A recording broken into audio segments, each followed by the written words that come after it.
Fake news. Mr. President. Fake news. Fake news. Mr. President. Fake I just want to have one thing to say. Fake news, Mr. no. President, Very I'm trying to fake get a word news. edgewise here. Fake news put out by Mr. fake President, news. it's Fake not... news is trying to say good things Mr. President, it's about not it. fake news just because you don't like A it. few days ago, Mr. fake news called... Enough!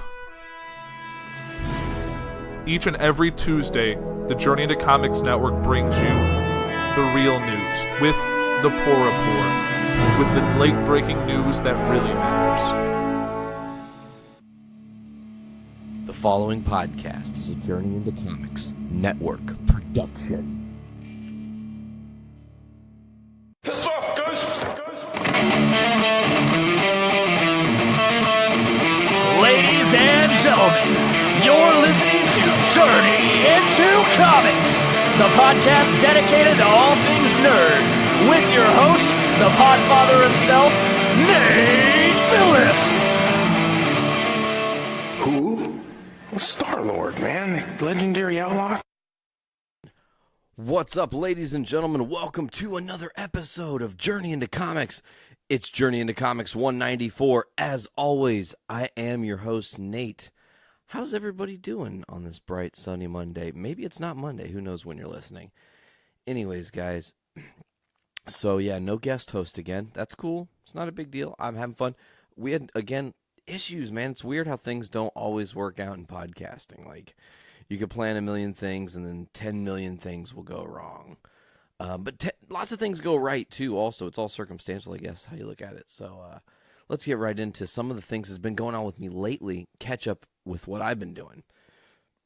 Last night, which is 2 nights ago for those of you who are listening on launch day here,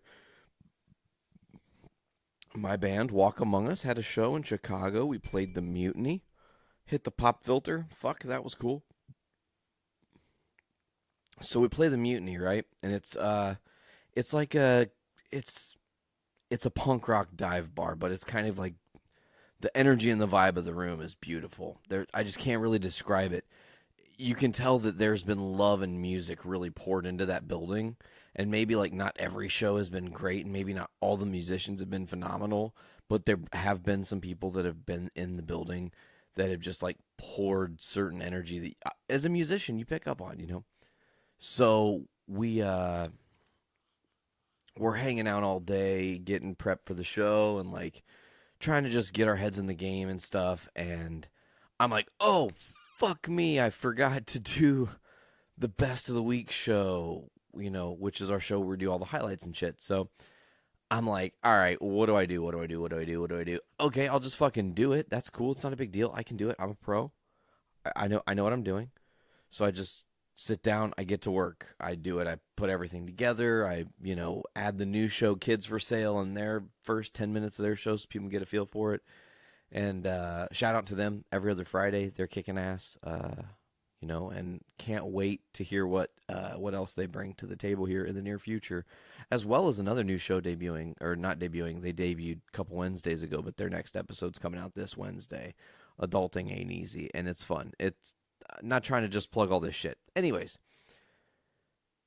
I lost my train of thought. So anyways, I'm doing the Best of the Week, right? Finish that up, and then it's like, fuck, I got to make the set list for the evening. I kind of have like it's a methodical thing. It just kind of is a consistency, right? So before every show, I print the set a certain way with like, it's very much branded as our thing. And it's very obviously a Walk Among Us set list, the way we present it. At the very bottom, I always put all the like kind of important stats, what bands were on the card, what the date was, where the venue is, what the venue was, important shit like that. And then maybe once in a while you'll get shit like we debuted a full album where we did all of Static Age, or we did all of Earth AD, and that information will be somewhere on the bottom of the set, just to let me know as a reminder if I'm going back through and looking like, oh, I remember we did that fucking show, because I kind of got a terrible memory, especially with the amount of shows we've been playing and like the vibes of all the places. You play so many rooms. And me being the drummer, I only really see the back of, like, fucking Rob's head. Sometimes I get to see, like, V or Sarah from that angle as well. But, like, it just depends on where we're set up on stage, So, I get everything done before we're having to go to the Mutiny. that includes tearing all the gear down and whatnot. And I have all the gear tore down, and it hits me. Ooh, that was a loud bang. I think people are putting out fireworks right now. Crazy. That, or there's a war in my backyard. I'm not sure. I don't even know if you guys heard that. We'll see. Maybe not. People can be like, what the fuck is he talking about? There was like a loud noise. And a train of our existence, like back to back. Damn, it's just like Interruption City. This is the hey, Nate, can you finish your thought story, right? So anyways, okay. So I get done doing all the things I need to do, and bam, motherfucking migraine, man. And you guys know, I get them. They're fucking terrible. If you are out there, you're listening to this podcast, you're like, man, I get migraines too. I'm so sorry that you have to ever experience that pain. And you might somehow be my worst fucking enemy. And if you are my worst fucking enemy, then you know who you are. I'm talking directly to you right now. I still feel sorry that you get migraines too, whoever you are. I don't know if that might be a made up person, because I don't know if I have any enemies like that. Like, I'm not sure, but I'm just saying anybody could be listening, and it doesn't matter. Migraines are terrible. So I get the early startings of my migraine, and it's like in my temples, it's in the back of my eyes, and it's like swell. I mean, it was just like everything was swelling up in my head. The pressure is just building and building. So Veronica's like, hey, take some fucking ibuprofen, man. Like, get a brain in your skull. And I was like, oh, that's very smart. I should do that. So I take some ibuprofen, I'm drinking some water. I do everything I can to my preventative measure to prevent this migraine. And by the time we have to leave, I still have it, and we're leaving to go to the show. And now I have to drive. And I'm like, okay, I could fucking do this, right? So we get on 8094, and we're driving to the Mutiny. And we take 94 all the way up into the city, all the way to Fullerton / it starts with a Western. Fullerton / Western. It's like 47A. We turn in right, and we're like pretty much right the fuck there at the Mutiny. And I'm like trying to find parking, and I fucking miss it. And then I find parking, and it's cool. We get there, we lock in, we're waiting. We see Rob, Sarah, and Rob's sister Mandy is with Rob and Sarah, and they're in tow in the second vehicle that we always take. And they finally lock in and get parking, and we go in real quick. We make it known that we're here, and train of our existence is like, motherfuckers, hear me now. Anyways, so we let them know that we're there, and then it's time to load in. Now, I told everybody, like, hey, you're going to fucking use my drums. I'm cool with that. Like, let's let that happen, because no one's going to fuck with them that bad, right? I'll set them up. They'll leave them the fuck alone. It'll be cool. I was wrong. I was severely wrong, but that's okay. It didn't fuck up things too bad, and overall, all in all, the night was really great. So, and I'm going to talk about that. It's weird because I've never really freely got to discuss, like, my thoughts and interactions while being in Walk Among Us and some of the things that go on at a show from my perspective. And I don't know, maybe you guys will find this interesting. I know this is Journey into Comics. We've got tons of comic book news today, guys. I'm just trying to bring you into the light, give you some of my story right now, right? So we get to the venue, we get all our shit in, we use this cart. It's this big ass cart, and the lady's like, look, do me a favor, when you're coming in and out of the door, use the inside of the cart to push. And I'm like, oh, tight space? She goes, yeah, you will lose a finger. And when I got over there, I totally understood that it was like very, if you were pushing hard and fast, that sounded very terrible.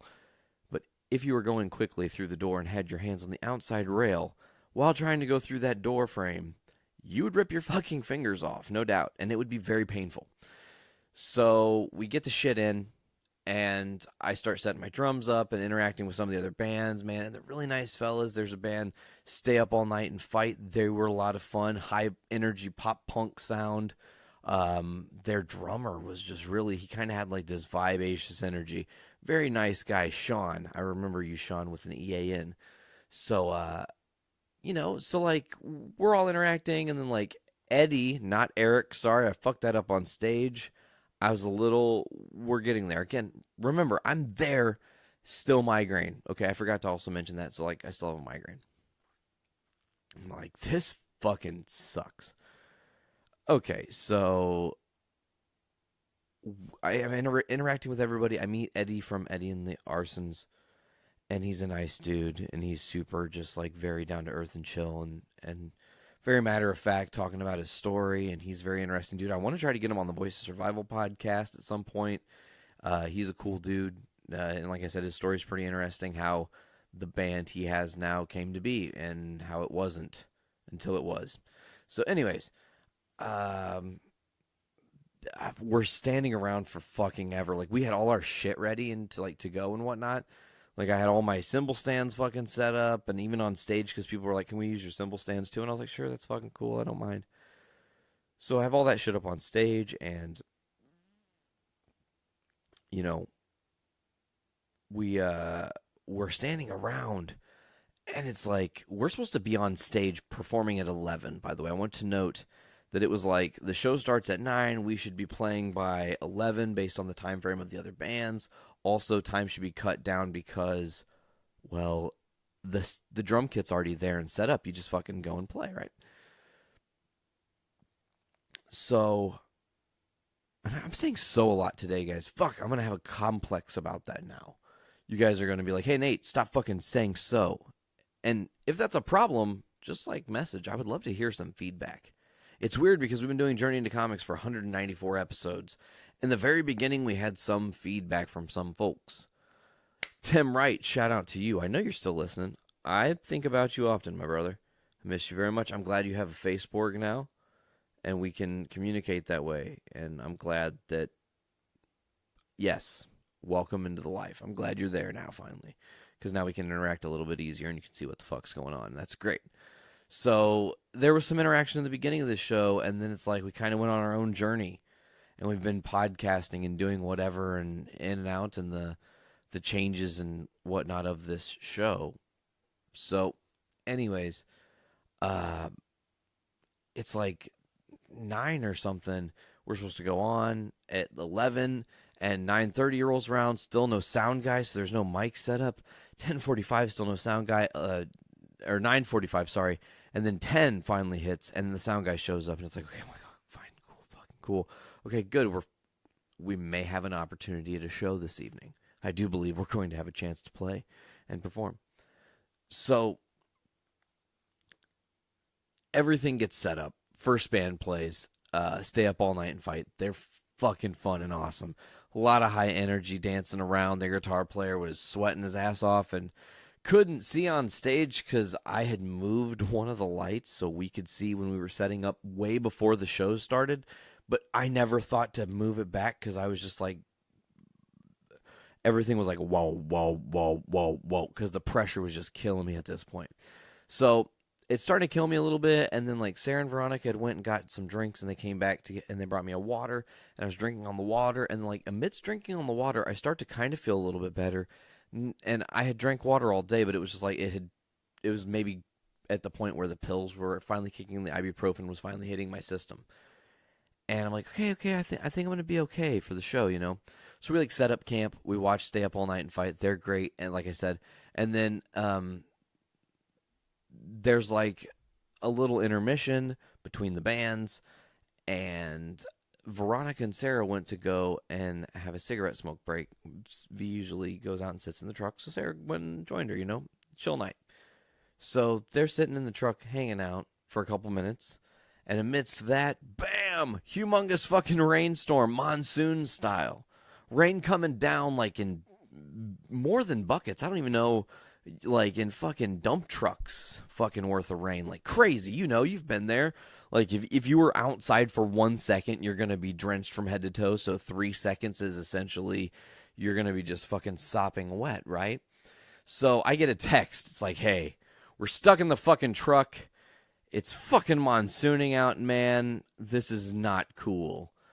And like right as soon as I'm seeing this text, I look over and our good friend Lab is at the show, and I was so stoked to see her. She came out to the show, and that was great.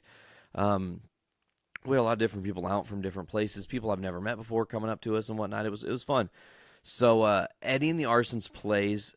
The girls are stuck in the truck, and Eddie and the Arsons are almost done. Finally, they get to come back inside. It had stopped raining enough, And they're like, hey, it stopped raining enough. And I was like, oh, man, I'm going to try to move the truck to in front of the building, which this is like, what's the word?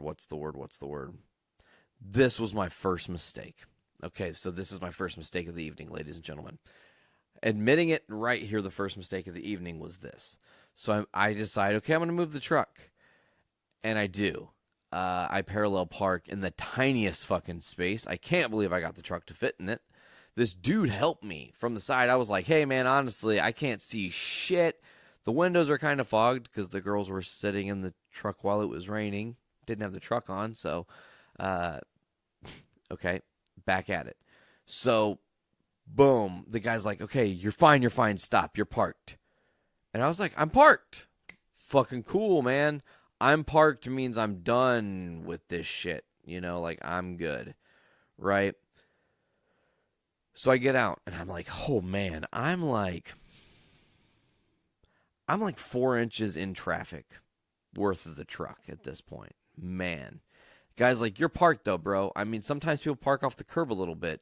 No, you're not going to get to blame for this one, especially this tight spot. Like, it's fine. This Chicago, I know it. Trust me. And I'm like, okay, cool. I do trust you, guy, because you seem to be knowing what the fuck you're talking about. So I'm like, all right. So go back in, and up next on the card is Off Key. Now, this is crazy. We had Off Key's lead singer Connor on Voice of Survival way back episode 9, I do believe, last year sometime. And since then, he is no longer in the band. Since then, there have been all kinds of changes and weird things that have happened. It's like, okay, so Connor is no longer in the band, and Alan, who is their bass player, is no longer in the band. And there was another lead singer guy, and he's no longer in the band. And there was another bass player guy, and he's no longer in the band. So it's Ryan and Logan, 2-piece. And, Ryan is a badass dude. Because, also, let me mention that Eddie and the Arsons was a totally unique band with a really fucking groovy sound. I loved their style. They have a very, very, very great energy about them on stage. They're great musicians. Their harmonies are very tight and packed. They are kind of infectious when you listen to them. So, back to Off Key. Ryan comes up to me. He's like, hey, man, how much of our stuff do you know? And I have the album. Well, had the album before the computer ate it. That's a whole different story on a different day. So I was like, all right, man, I know the album pretty good. I could probably do like a couple songs maybe. He's like, well, I'll have you do one because I don't want to pressure you or anything. But, could you do Razor Burn? And I was like, okay, I know that song. It's not particularly the song I would have chose to sing, but okay, I'm cool with that. I'm cool with helping a bro out. So he invites me on stage during their set, and I went up there and jammed it. There's video somewhere. I don't know if it's online yet. We'll see. All right, so I'm trying to compose my thoughts here, and we went so after Off Key gets off stage, now it is our turn. It is 1 a.m. by the time we're about ready to perform. And the crowd is lightning hot, man. The crowd is packed. Tons of people are out for us. It was a fucking fun-ass night. We jammed. I was dripping wet during the whole set. My kit was all kind of fucking wonky because people had changed tiny little things that were just off enough for me to be like, I'm fucking not sure how to do this right now because things are different. And I had to adapt. Adaptability is great to have when you're a performer because you have to adapt and overcome to many different situations. Mics get unplugged and things can't be heard and, the crowd is not there sometimes. You don't know what's going to fucking happen. But luckily for us, the crowd was there and they were killing it. It was great. The energy was great, man. People were moshing and dancing and singing and partying along with us, and it was so much fun. It has been so much fun being in Walk Among Us and doing these shows. We have a string of them, so I feel like you guys are going to hear a lot about this on our road to LaFiCon, essentially, folks. To mention that we are going to be at LaFiCon. I am going to be bringing people from the network. So if you're on the network and you're listening and you're like, am I one of those people? If you want to be, sure. Yes, absolutely. We'd love to have you come. Please do. Because we're going to be doing a lot of different things, including Journey into Comics 200 live from LaFiCon.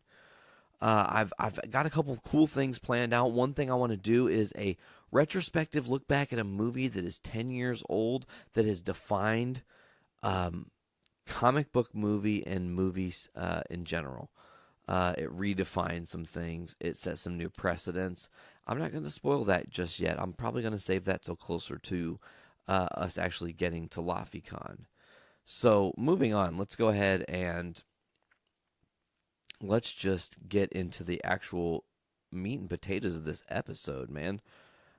We've got a lot of different news here. I'm not sure where we're going to go. First, going to take a quick swig of Pepsi. Hopefully you guys are like, oh, man, listening to Nate, I can take an ear break for a second. Good. This is where you can be like, I'm going to tune out for a second. This is where I'm going to take a Pepsi break. Cool?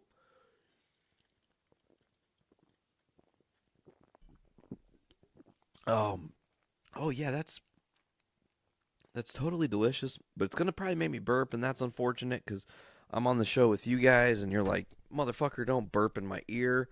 So now I'm like suppressing a burp, and can't that kill you or some shit? I'm not sure. Probably not. I hope not. That'd be the fucking worst way to go. Oh, how'd he go, man? Oh, well, he was living a fucking cool, fruitful life. And then out of nowhere, he fucking held in a burp and exploded, and his fucking guts went everywhere. That's awful. All right. So I'm going to pull some shit up, talk about some shit here. This is actually really big news. Let's talk about this. Police responded to a call about multiple gunmen at Stan Lee's house. This is crazy because in a bizarre turn of events, and I mean, listen, this thing with Stan Lee in general has been super bizarre, and I have even more Stan Lee stuff that we're going to jump from here to there. We'll get there. So anyways, apparently Daily Mail has reported multiple police and a helicopter ended up at Stan Lee's Hollywood home, and there were two gunmen who were demanding money, and apparently Stan Lee didn't know who these guys were, but they knew who Stan was, and they were shouting, and one dude pulled down a gun, and there were some people with Stan Lee who rushed back inside once this guy pulled his gun out, and they realized he wasn't fucking around. They called the cops. And because he's Stan Lee and he has lots and lots and lots and lots of fucking money, I mean, I wonder what his, net worth is. I should probably look that up, actually. While we're on air, I'll do that, actually, right now. What is Stan Lee's net worth? What is Stan Lee? I almost put Stan fucking Lee because that's how much I respect that man. Net worth.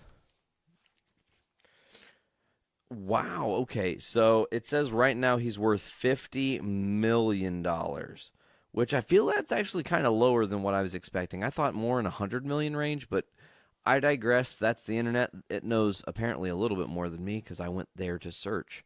So that's according to bankrate.com /lifestyle /celebrity-money /stan-lee/net-worth/ Jesus, that was a little bit of a tongue twister, but I got through that whole entire URL just so you guys could know where I got that information at. So anyways, people break in, or they tried to get Stan Lee to pay them a bunch of money, and that didn't happen.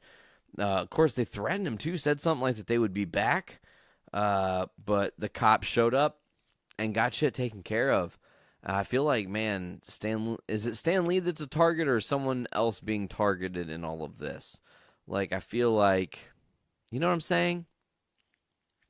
This whole thing is very strange. I don't know if you guys have been really following it, but it was like Stan Lee's DNA was stolen. There was the whole possible elder abuse. He had $800,000 stolen from his bank, or $300,000 stolen from his bank account, and an $800,000 condo paid for in his name that he had no idea about.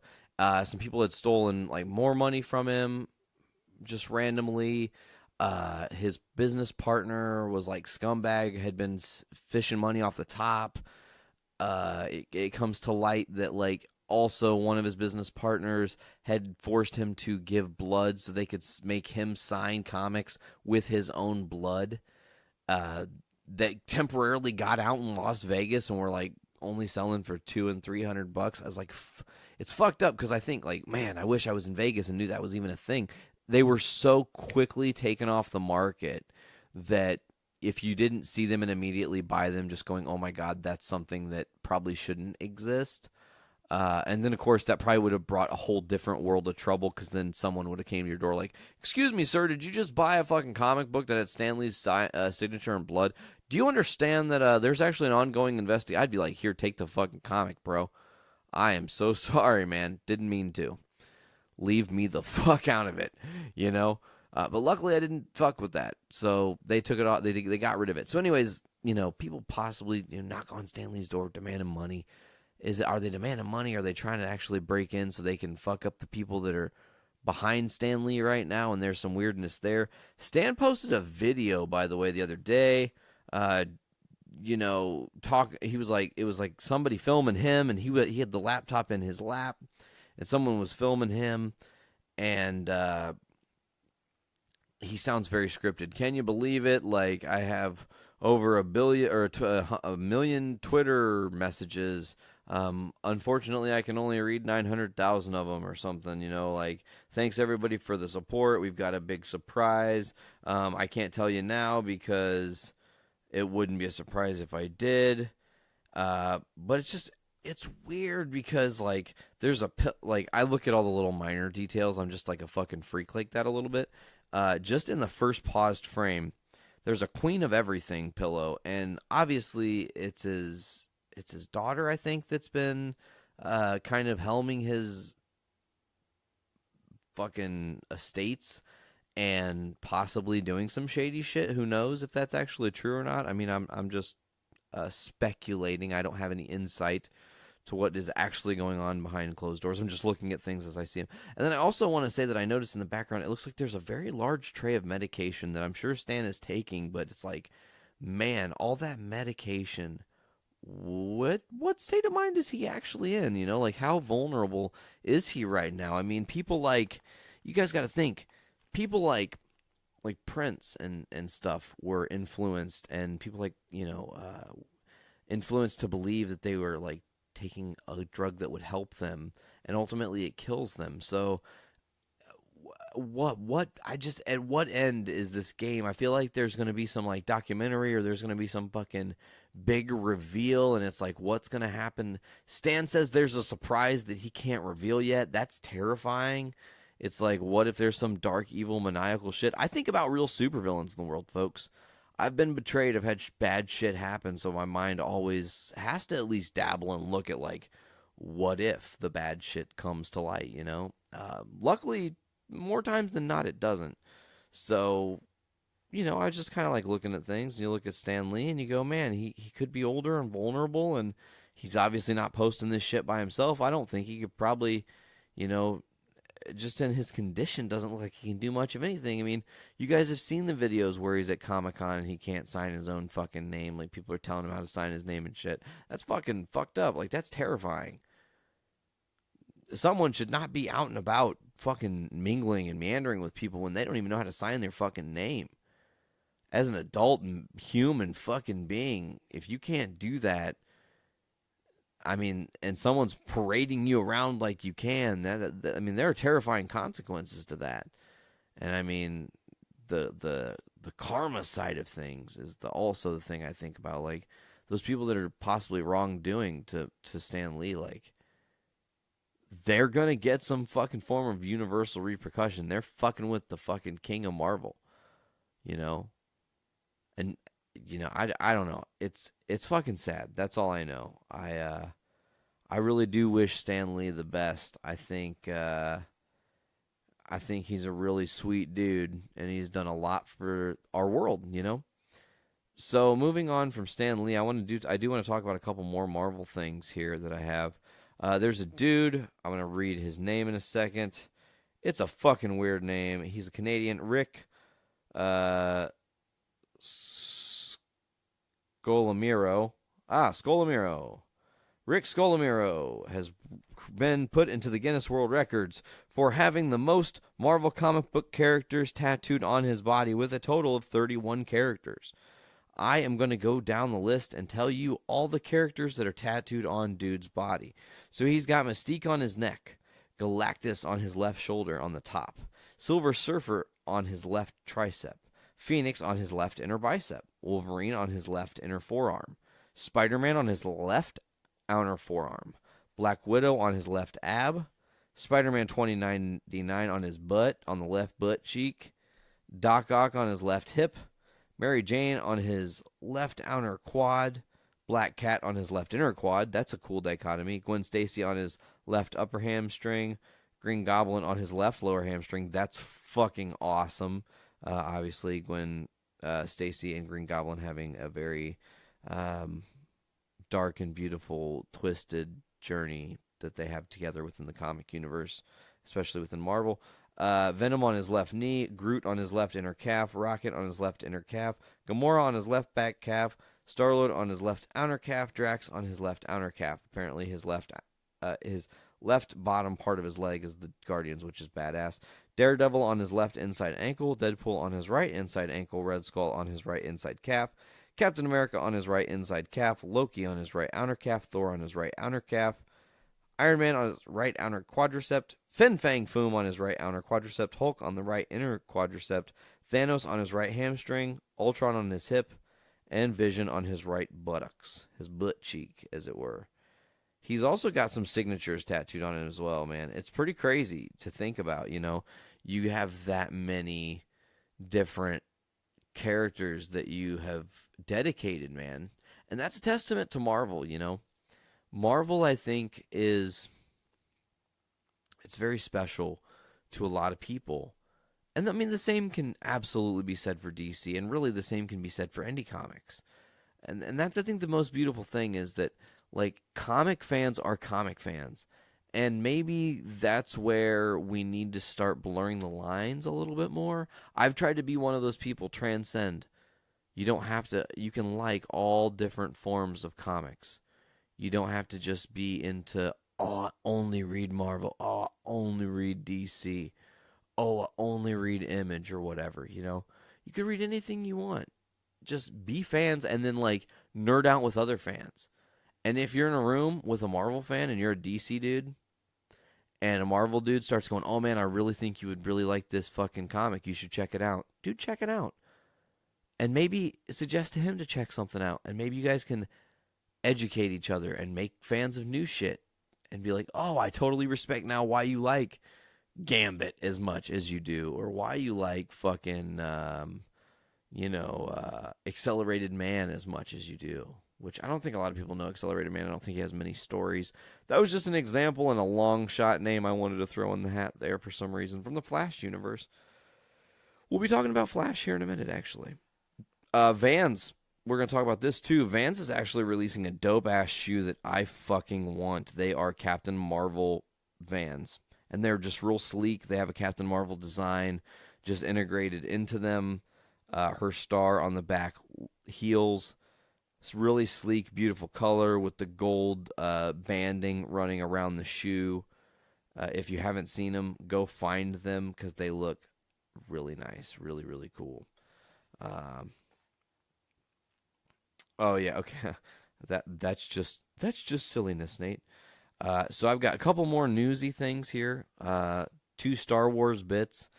And then I'm actually going to do something I haven't done in a bit here and nerd out on some comics before I leave you guys for this evening. Got to get this episode out soon. We're down to the wire yet again. We fucked up yet again. We went too late. Look, it's Veronica's birthday. We're recovering from the show. It's her birthday. And I didn't make time for the podcast until a lot later than I expected. So you're going to get this one a little bit later than I expected. That's on me, not on you. Hopefully that doesn't affect you and make you mad at me. Don't be mad at me. I didn't mean to. Anyways, back at it. Before we get into these topics, folks, here's what I want to say. Very important thing. If you've been listening to the Journey into Comics show or the network, feedback is very important to me because I want to bring the greatest product. I want to bring the coolest thing. I want to make stuff and have stuff that comes out that you guys are like, oh man, I just love tuning in to these guys. They're genuine. I try to come from a place where I'm just speaking from my heart, man, and letting things out and just saying what I feel and feeling what I say. So I would appreciate any and all feedback. If something sounds bad, if something's off, I need to know. I want to make it better for you guys, because I am kind of a perfectionist in this. So let me know what you guys are thinking. Also, I want to mention another thing. We're going to be probably trying to make some changes to our Patreon. And I've been thinking about this a lot. Like, how do we want to do this? What are we going to do? Our Patreon is still up, by the way. You can go there, patreon.com/Journey into Comics. You can give us $1. You can get an exclusive RSS feed with all the shows in one place. And then also you can get exclusive content for $3, as well as that early access, which means as soon as this episode is done being recorded and edited, it goes right into your listeners' ears before anybody else is getting it, even the main feed. So, except for I did have a fuck up, and I'll call it out now. Podcastrophe went up like a day late on Patreon because I totally fucking forgot to do it. Dick uploads some shows now, and shout out to Mr. Dick from Podcastrophe for being a fucking amazing team player in all of this. He has stepped up to the plate yet again. I can't praise the guys that have been stepping up and the gals that have been stepping up to the plate. I can't praise everybody who's been working really hard on the network enough, because they're a blast to work with. It's so much fun, and they work hard too. They're like, hey man, I got all these cool ideas. Let's do them. Yes, let's do them. Let's do them all. So anyways, feedback is good. Feedback is important. Journey into Comics podcast @gmail.com. We want to hear from you. Please, please, please send us an email. Whatever you want to say. You want to say dick, balls, butt. Sure, do it. I don't care. I want that email. I want to see it. I want to read it and respond and be like, man, you're so cool. Thank you for saying that awesome thing. And then I might say something like, bleak blork. I don't know. That was a weird noise. Whatever. I don't care. It's cool. So let's get to some Star Wars talk here. Now, I have 2 articles. This one's comic book related. A new Star Wars comic has actually revealed Admiral Akbar's final words leading up to his death in The Last Jedi. Obviously, they're on the bridge freaking out. Leia's there. Admiral Akbar says, heavy damages to the fighter bay. And then Leia, says, full engines ahead. If we can get out of the range of the destroyers, their fighters will fall back. And then Akbar says, all craft full ahead. Concentrate, real shields. Torpedoes inbound. It's been an honor serving with you all. And then the explosion that pulled Leia out. So it's an honor. Sir, it's been an honor serving with you all, as Admiral Akbar's final words that he said. And of course, the comics, because Disney, Marvel, they're all tied together now. The comics are canon, so they tell the story in between the story. I love that. It's very creative. They're going to get me drawn in real easy that way. So check it out. This is a cool little thing that I dug up on comicbook.com here. 2 fans who have a show on YouTube, so they're like YouTube celebs, predicted the plot of Solo a year ago. Predicting things like who would turn, predicting things like where Han and Chewie would meet each other, predicting stuff like, possibly what they would utilize Kessel for and how they would explain parsecs and whatnot. They put all these different things together, and man, it's crazy because I liked Solo quite a bit. I said last week on the podcast, I really enjoyed that movie. It kind of stuck with me. I know if you guys have been checking out the numbers, it's doing very poorly. It's like 101 million on the opening weekend, and then it dropped and did like 25 or so million this past weekend, which is really not good. Lowest second weekend numbers since Star Wars before sequels, or before the prequels, my bad. So I'm thinking the 95, when they did the re-release, is what they're talking about, and the second weekends of those movies did not do great at all because everybody had already seen them with the special effects. They all went in the first weekend if you cared to see it, because Star Wars nerds were Star Wars nerds wanting more. They got just a little bit more, and then they didn't like it, so they didn't go back the next week. And those numbers were bad, and these numbers look bad. And it's a damn shame, because I think Solo was really good. I think it had a lot of good to it. I can't wait to see a possible sequel, and there's all kinds of conjecture of other movies that are going to be coming out through the Star Wars story series, the anthology series. That's what it was originally called. Star Wars Anthology was what it was going to originally be called, and they did the Star Wars story. Solo, a Star Wars story. Rogue One, a Star Wars story. Obi-Wan, a Star Wars story. I'm trying to think. Boba Fett is going to be one, I do believe. I think there's another one, but I digress. Anyways, so last thing I want to do today, and I know it's like a little bit early by myself. It's a little bit late. But I've been reading some comics, folks. I've been trying to catch up on some shit, and I'm going to get into that right now. Take another drink of Pepsi. That's another opportunity for you to give your ears a little break.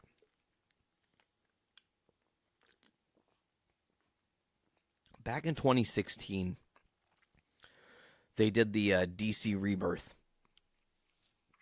It was the event that happened after New 52. That was the chance for them to kind of reset the ground and then move forward. When that happened, myself, Brando, we had been reading some of the comics. I read a lot more of them and gave updates and thoughts and reviews on them and whatnot. And I didn't keep up, and that's on me. That's not on you guys to worry about. So I finally got an opportunity to try to start catching up on The Flash from the Rebirth series.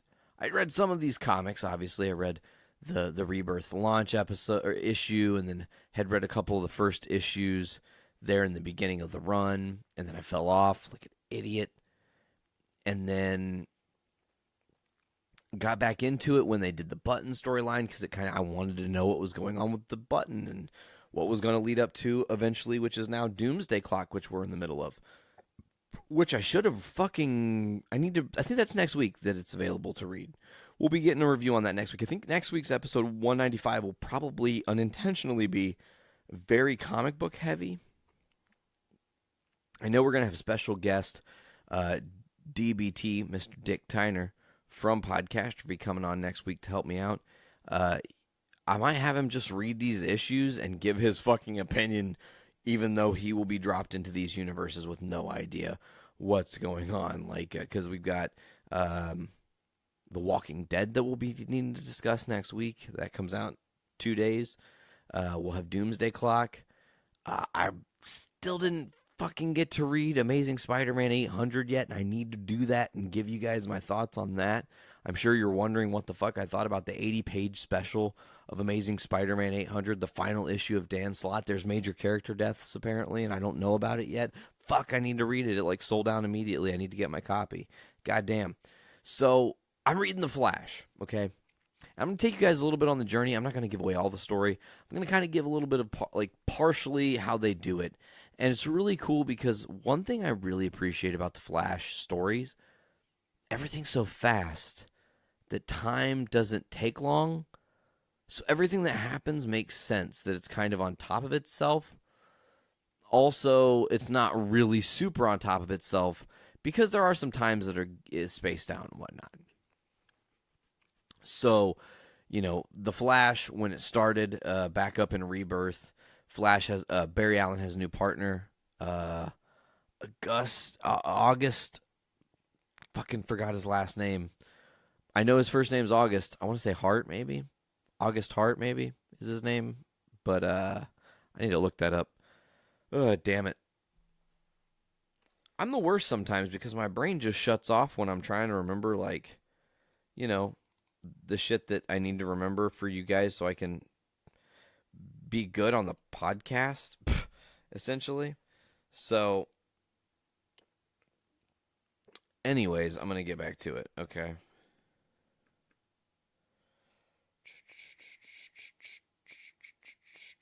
I'm just reading here real quick, just making sure. Because I know they say his name is August for sure, but I think they only say his last name one or two times. here.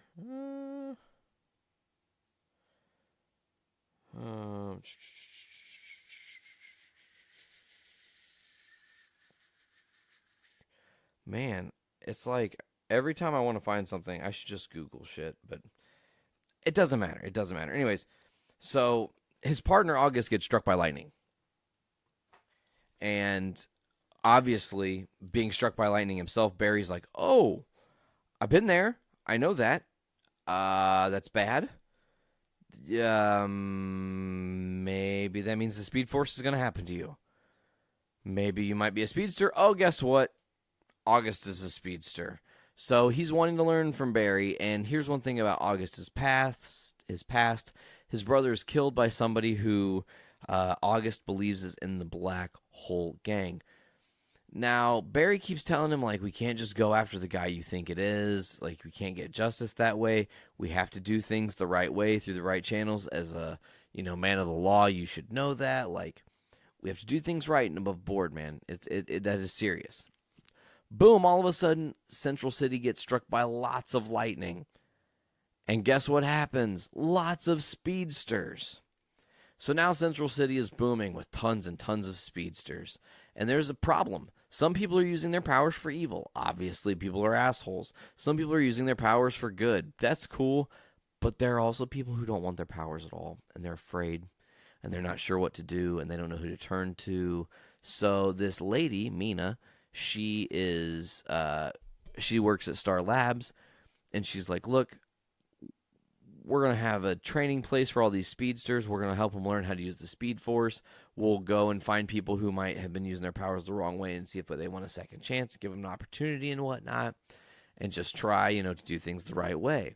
So some of these baddies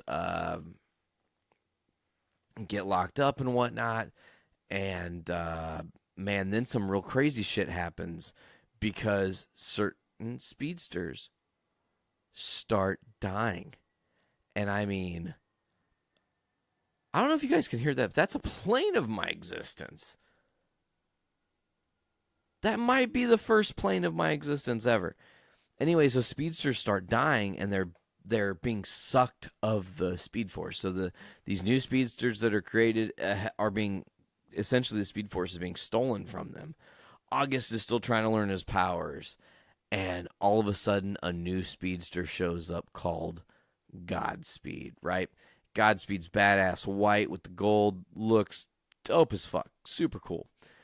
And, he means fucking business. He's not joking around. He's a very serious player who can take the Speed Force from other speedsters. So we kind of get an idea that he is the guy that's been doing this shit, right? So the grand reveal, I don't even know if I want to spoil it for you guys, the grand reveal of like what the big story is.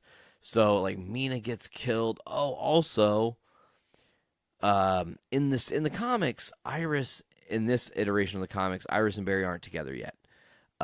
This iteration of Iris is a Caucasian woman, but she has an African American nephew named Wally West, and a missing at the time and deceased at the time brother also named Wally West. Now, her nephew Wally, his uncle Daniel West was the Reverse Flash during New 52 era. So it is kind of canonized that Wally has the Speed Force through reasons I can't tell you, transferred down to him. And he wants to be the Flash, but he kind of is doing his own thing. He doesn't want to tell anybody, though. He doesn't trust anyone.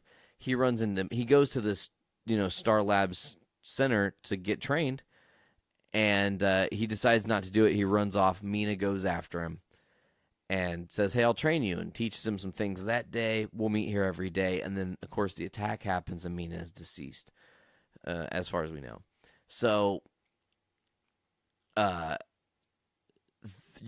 grand reveal of the murder, the person who's murdering the speedsters, and like, man, Barry, the way they write Barry Allen is so beautiful and tragic in this comic, because you can tell that they make him, just like in the show, always very vulnerable, having to choose the most impossible things between the most impossible things.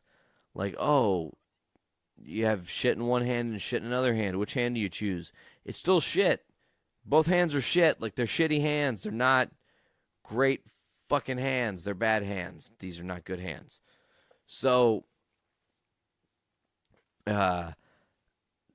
he finally stops Godspeed, and that's with the help of Wally West, right? Because Wally's a badass. And finally, comes to save the day and use his speed. And then, so he's going to get trained by the Flash now, which is cool. And, man, this book is great because it intertwines a lot of stuff. They get stuff from Reverse Flash in there, and, like, the button stuff happens, and that intertwines. And, like, after that, there's more Reverse Flash story. And then, like, they introduce the Rogues and have some really cool issues within the Rogues where they're, like, taking things over. It's really neat, too, because the way they do these series, it's, like, only 3 parts per the story. So it's, like, part 1, part 2, part 3 is the finale. And so every 3 months, you're kind of getting a different change-up of what the Flash is dealing with and going through and going on with and stuff. And it's crazy, man, because they do a great job with time travel in this, and, like, you get to see some future Flash stuff while you're in the... It's really fun and well done. It's really weird because the thing that enticed me to catch up, which I'm only 10 issues away to catch up right now, was that issue 47 of The Flash started the Flash War between the OG Wally West and current Barry Allen, apparently.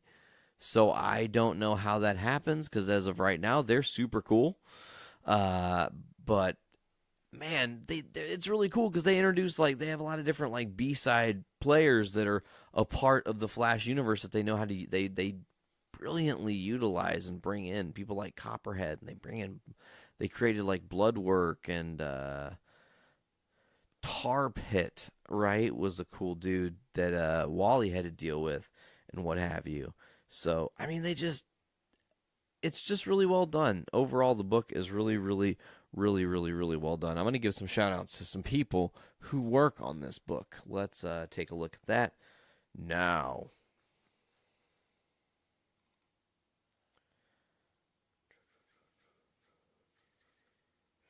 Sorry, folks. I'm not prepared for shit today. I'm the worst. Okay, so this was written by Joshua Williamson. The art is done by Carmine Di Giandomenico. Giandomenico. Sometimes I have to, like, double read a word because it's long for me. Ivan Placeria is the colorist. Steve Wands is the letterer. And Carl Kerschel is the cover. And there were some variant covers that were also done as well. But this story is really great, really well done. I'm at issue like 37 or 38. They also had, like, the dark metal thing that happened in this and stuff. And I'm into it, you guys. I really like The Flash. I will probably start maybe doing a little bit more of an in-detail breakdown, going through maybe issue by issue, or I'm not sure how you guys want me to do that. I know I want to start getting back into the core of what I really wanted this show to be in the first place, was shedding the light on comic book stories and news and information and stuff like that. Like, yeah, we can absolutely talk about the other stuff, and, like, there are obviously, like, movie news that I'm not going to avoid. I'm a fucking cinephile. I love the Marvel Cinematic Universe. I'm a fanboy. I'm going to talk about it, but I'm just saying, I want to also talk more about comics and really give you guys some insight and stuff back to where the heart of this show was, man. I want to fucking channel that. I want to bring the best show to you guys. So get yourselves... I'm sure there's a trade paperback of... I'm almost 100% certain there's a trade paperback of this Flash run. It might be called Lightning Strikes Twice, maybe, or Godspeed or something. I don't know what it's called. But it'll probably the first 5 or 6 issues. It'll collect a couple stories, let you guys know what's going on. I'm sure you can find that at your local comic book shops or on Amazon or whatever, wherever you choose to find books, your comic books. That's an interesting thing. I wonder where people do find their comic books nowadays, because not everywhere has comic book shops. I mean, I'm lucky to have comic book shops very close to me, and I still shop online, mainly for convenience factor. I don't want to have to drive. That's not even important. Why am I telling you why I don't want to drive to the comic book stores around me? That doesn't matter. You don't care. But anyways, folks, I hope you guys have been enjoying Journey into Comics. I've been having a blast. We've been kind of in a little bit of a status quo change here. It's been fun to get back to the basics, go back to Nate just being me, talking, riffing about whatever. I am really looking forward to Ant-Man and the Wasp, but by the way, we'll be trying to extensively cover that leading up to JIC 200, which will be live from LaFiCon, so try to get out, man. It'll be a really cool and interesting time, for sure. We're going to have a lot of guests. We've got some cool other things planned within the network that are going to hopefully go on during that time. But I think that's going to do it for this week's episode of Journey into Comics. So as always, folks, before I get on here, I'm going to let you guys in on the plugs. Most of you probably know how this goes. So let's just get into this really quick. First and foremost, you can join me at JourneyIntoComics.com to check out the Journey into Comics Network. You can get the Journey into Comics Network on all your different podcasting platforms. Just search Journey into Comics Network on iTunes, Podbean, Stitcher Radio, Google Play Music. We are now on Spotify, as you know. And that's where you can get all of our shows. We debut new shows. We have new shows. We have old shows that you guys love. We're going to keep those going. We're bringing in new shows that hopefully you guys are loving. We want to keep those things going. We're just trying to bring a whole new thing to you guys. We're really glad you guys are checking this thing out. So to continue on, you can check us out on all the different social media sites. Let's talk about that. Fuck. I can't leave yet. Okay, so let's talk about that. You can check us out at the social media sites like Facebook. Go to Journey into Comics Podcast, or Instagram at Journey into Comics. But don't go to Twitter right now. Folks, something happened. Our Twitter account got locked down. It's gone. We've lost it. I'm having trouble getting anybody on support. I'm probably going to have to create a new one and go after all of our followers that we're going to lose. Oh, muy vey. I hate it. Okay, so if you know anything about Twitter and you can help me get my account back, I would be greatly appreciative. I did the thing they told me to do. Like, there's like a, hey, fucking fill this shit out and then send us a thing and like this picture that we need that has specific information. And that way we know you're you. And then we'll give you your account back. And I did that like twice and I have not heard a single fucking thing. So I'm like, man, I don't want them to actually delete that account. I would be really fucking mad. There's a lot of history on that Journey into Comics account there, and I would be really distraught to lose it. So I want to hopefully find a way around that, and if we lose it, man, we fucking lose it. We'll get a new one. We'll create a new account. It'll be better than that account anyways. We'll make it the greatest Twitter account ever. We'll call it Journey into Comics, the greatest fucking Twitter. We're the greatest Twitter. Yeah, that's what this episode's called. Okay, cool, folks. Well, anyways, as always, check us out on patreon.com/Journey into Comics. $1 gives you early access. That's as soon as the episode is edited and ready to upload. You get it before everyone else. And then, of course, you give us $3, you get that early access that I talked about that you know and love. And you get exclusive content. That is right. You get stuff like The Road to Infinity War. You get stuff like Comic Club. You get stuff like Brews with Babes. You get stuff like early access to shows that don't debut until weeks later, months later, who knows. We have new things coming down the line that are going to hopefully be debuting sooner rather than later. There are lots and lots and lots of things coming your way, folks, and we're so happy you're tuning in. As always, for Journey into Comics, the greatest Twitter, 194, the greatest Twitter, okay, Journey into 90 Comics. Okay, let's start over, folks. Let's try again, okay? Let's just, try that one again, man. Okay. Ladies and gentlemen, this has been Journey into Comics 194, the greatest Twitter. I have been your host, Nate. As always, before the national anthem, you need to stand or choose to kneel. Make sure you take off your hats and fill your brains with shit. Later!